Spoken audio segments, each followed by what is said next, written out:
Perhaps size-wise a triple thumbnail. Quite an interesting piece though. Relative weight also for this piece is pretty heavy.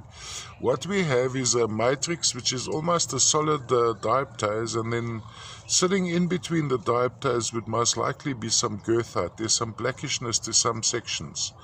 And then sitting on these, especially at this angle, I think on my still pictures I captured this particular angle is quite appealing, with the crystalline dioptases sitting across there, a largish crystal sitting on this edge, and then a dusting of what appears to be malachite across the top there.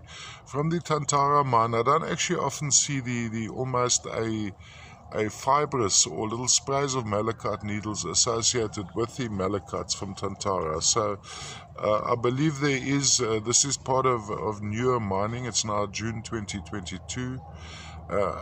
Apparently the sections with the Shatukite are quite deep, and they are now once again going to a depth at that mine.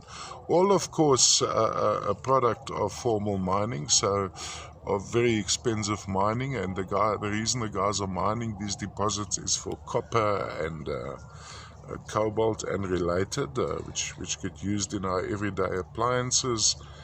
And yeah, quite an expensive process, so you can't just go walk around and find these lying on the surface. These are from pretty deep underground, all the way from the Tantara mine in the Katanga.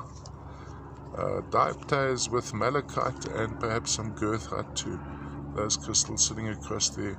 There's actually a very nice formation. I think I managed to capture it in one of the still pictures. And yes, it's not a very large piece, and my macro camera at this stage is struggling a little bit. But I think this section is the most appealing.